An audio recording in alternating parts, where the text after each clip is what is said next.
Comunicación del presidente Barbicane. El 5 de octubre, a las 8 de la noche, una multitud compacta se apiñaba en los salones del Gun Club, 21, Union Square. Todos los miembros de la sociedad residentes en Baltimore habían acudido a la cita de su presidente. En cuanto a los socios correspondientes, los trenes los depositaban a centenares en las estaciones de la ciudad, sin que por mucha que fuese la capacidad del salón de sesiones, cupiesen todos en ella. Así es que aquel concurso de sabios refluía en las salas próximas, en los corredores y hasta en los vestíbulos exteriores, donde se condensaba un gentío inmenso que deseaba con ansia conocer la importante comunicación del presidente Barbicane. Los unos empujaban a los otros, y mutuamente se atropellaban y aplastaban con esa libertad de acción característica de los pueblos educados en las ideas democráticas. Un extranjero que se hubiese hallado aquella noche en Baltimore no hubiera conseguido a fuerza de oro penetrar en el gran salón, exclusivamente reservado a los miembros residentes o correspondientes, sin que nadie más pudiera ocupar en el puesto alguno. Así es que los notables de la ciudad, los magistrados del consejo y la gente selecta habían tenido que mezclarse con la turba de sus admiradores para coger al vuelo las noticias del interior. La inmensa sala ofrecía a las miradas un curioso espectáculo. Aquel vasto local estaba maravillosamente adecuado a su destino. Altas columnas, formadas de cañones sobrepuestos que tenían por pedestal grandes morteros, sostenían la esbelta armazón de la bóveda, verdadero encaje de hierro fundido admirablemente recortado. Panoplias de trabucos, retacos, arcabuces, carabinas y de todas las armas de fuego antiguas y modernas cubrían las paredes entrelazándose de una manera pintoresca. La llama del gas brotaba profusamente de un millar de revólveres dispuestos en forma de lámparas, completando tan espléndido alumbrado arañas de pistolas y candelabros formados de fusiles artísticamente reunidos. Los modelos de cañones, las muestras de bronce, los blancos acribillados a balazos, las planchas destruidas por el choque de las balas del Gun Club, el surtido de baquetones y escobillones, los rosarios de bombas, los collares de proyectiles, las guirnaldas de granadas, en una palabra, todos los útiles del artillero fascinaban por su asombrosa disposición y hacían presumir que su verdadero destino era más decorativo que mortífero. En el puesto de preferencia, detrás de una espléndida vidriera, se veía un pedazo de recámara rota y torcida por el efecto de la pólvora, preciosa reliquia del cañón de J. T. Maston. El presidente, con 2 secretarios a cada lado, ocupaba en uno de los extremos del salón un ancho espacio entarimado. Su sillón, levantado sobre una cureña laboriosamente tallada, afectaba en su conjunto las robustas formas de un mortero de 32 pulgadas, apuntando en ángulo de 90 grados, y estaba suspendido de 2 quicios que permitían al presidente columpiarse como en una mecedora, que tan cómoda es en verano para dormir la siesta. Sobre la mesa, que era una gran plancha de hierro sostenida por 6 obuses, se veía un tintero de exquisito gusto, hecho de una bala de cañón admirablemente cincelada, y un timbre que se disparaba estrepitosamente como un revólver. Durante las discusiones acaloradas, esta campanilla de nuevo género bastaba apenas para dominar la voz de aquella legión de artilleros sobreexcitados. Delante de la mesa presidencial, los bancos, colocados de modo que formaban eses como las circunvalaciones de una trinchera, constituían una serie de parapetos del Gun Club, y bien puede decirse que aquella noche había gente hasta en las trincheras. El presidente era bastante conocido para que nadie pudiese ignorar que no hubiera molestado a sus colegas sin un motivo sumamente grave. Impey Barbicane era un hombre de unos 40 años, sereno, frío, austero, de un carácter esencialmente formal y reconcentrado, exacto como un cronómetro, de un temperamento a toda prueba, de una resolución inquebrantable. Poco caballeresco, aunque aventurero, siempre resuelto a trasladar del campo de la especulación al de la práctica las más temerarias empresas, era el hombre por excelencia de la Nueva Inglaterra, el nordista colonizador, el descendiente de aquellas cabezas redondas tan funestas a los Estuardos, y el implacable enemigo de los aristócratas del sur, de los antiguos caballeros de la madre patria. Barbicane, en una palabra, era lo que podría calificarse un yanqui completo. Había hecho, comerciando con maderas, una fortuna considerable. Nombrado director de artillería durante la guerra, se manifestó fecundo en invenciones, audaz en ideas, y contribuyó poderosamente a los progresos del arma, dando a las investigaciones experimentales un incomparable desarrollo. Era un personaje de mediana estatura, que por una rara excepción en el Gun Club, tenía ilesos todos los miembros. Sus facciones, acentuadas, parecían trazadas con carbón y tiralíneas, y si es cierto que para adivinar los instintos de un hombre se le debe mirar de perfil, Barbicane, mirado así, ofrecía los más seguros indicios de energía, audacia y sangre fría. En aquel momento permanecía inmóvil en su sillón, mudo, meditabundo, con una mirada honda, medio tapada la cara por un enorme sombrero, cilindro de seda negra que parece hecho a propósito para los cráneos americanos. A su alrededor, sus colegas conversaban estrepitosamente sin distraerle. Se interrogaban, recorrían el campo de las suposiciones, examinaban a su presidente, y procuraban, aunque en vano, despejar la incógnita de su imperturbable fisonomía. Al dar las 8 en el reloj fulminante del gran salón, Barbicane, como impelido por un resorte, se levantó de pronto.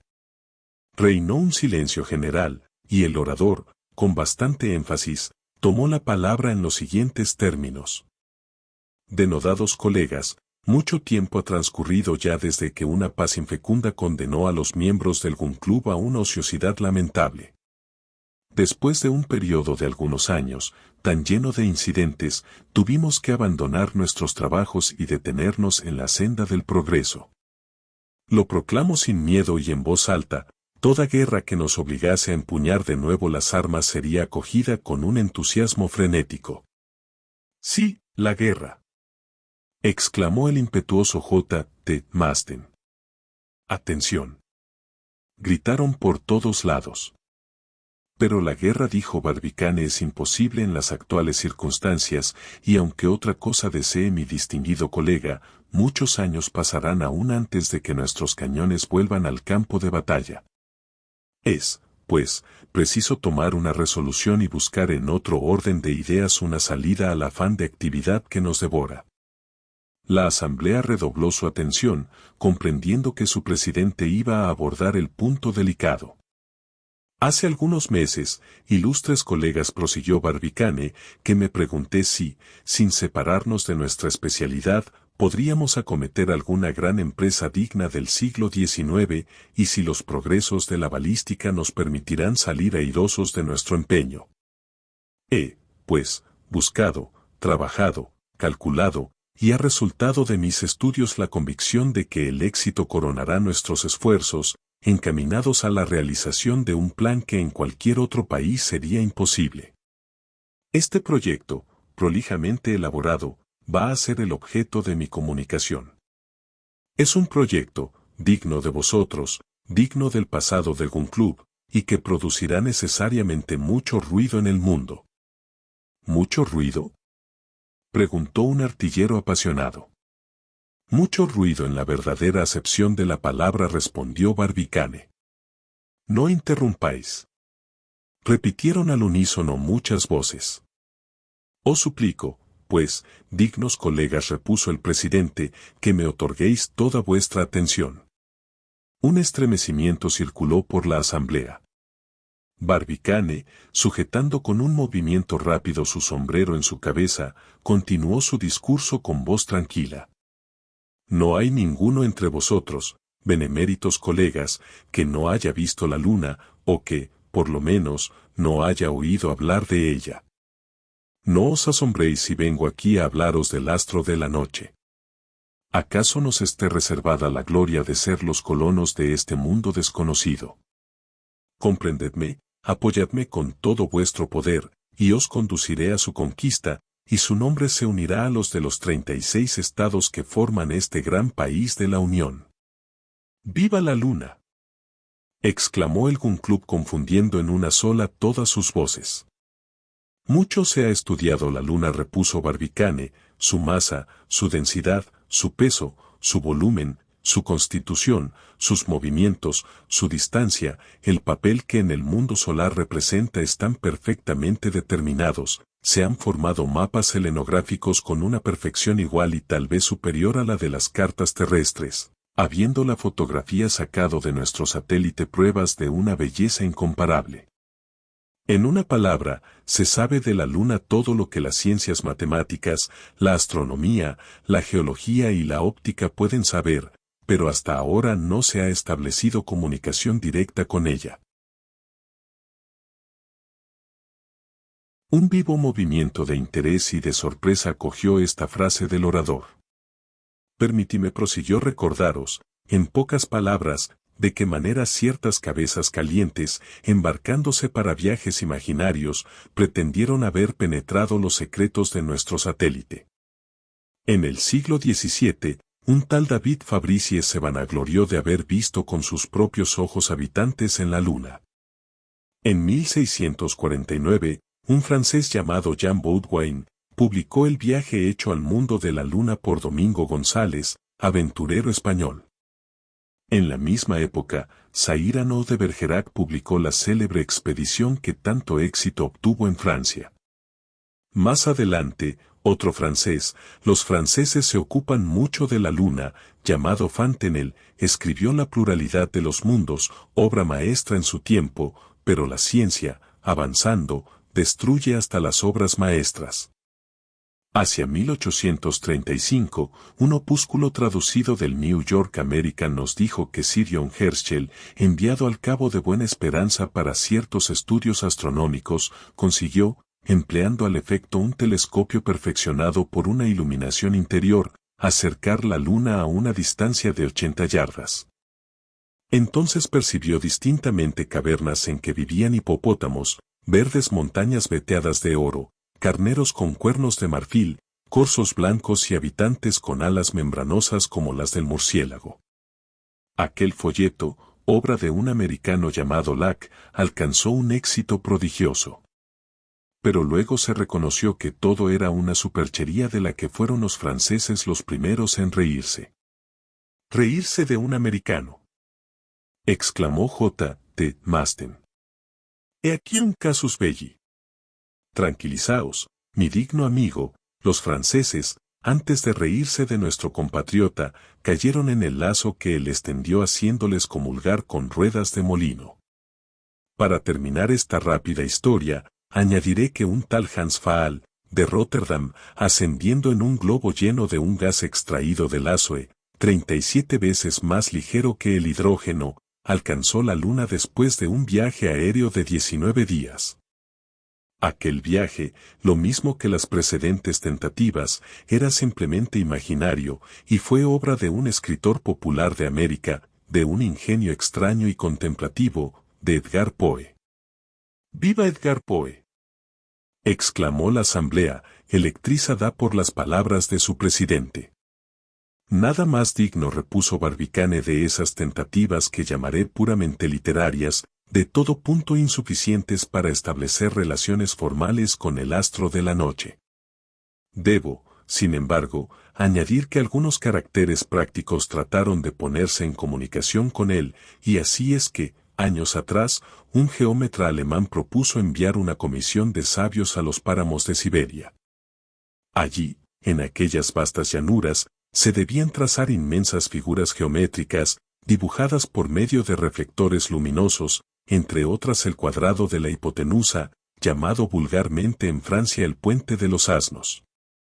Todo ser inteligente, decía el geómetra, debe comprender el destino científico de esta figura. Los selenitas, si existen, responderán con una figura semejante, y una vez establecida la comunicación, fácil será crear un alfabeto que permita conversar con los habitantes de la Luna. Así hablaba el geómetra alemán, pero no se ejecutó su proyecto, y hasta ahora no existe ningún lazo directo entre la Tierra y su satélite.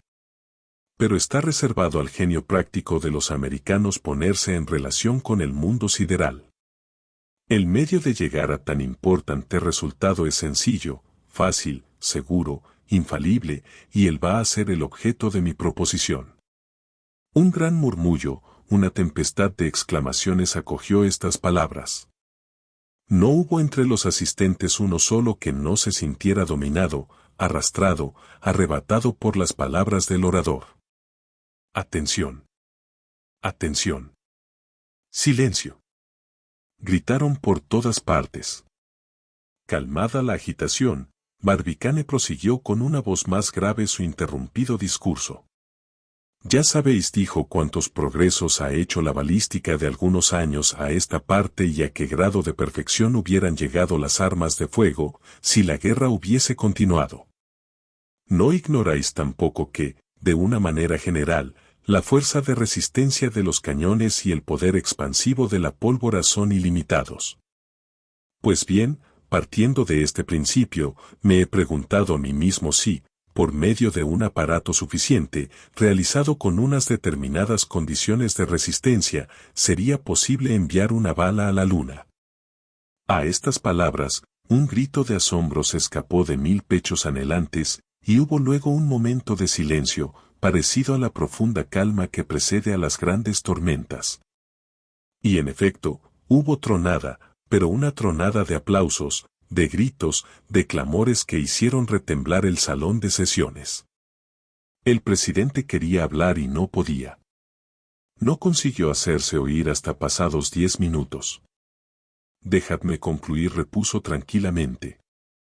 He examinado la cuestión bajo todos sus aspectos, la he abordado resueltamente, y de mis cálculos indiscutibles resulta que todo proyectil dotado de una velocidad inicial de 12.000 yardas por segundo, y dirigido hacia la luna, llegará necesariamente a ella. Tengo, pues, distinguidos y bravos colegas, el honor de proponeros que intentemos este pequeño experimento.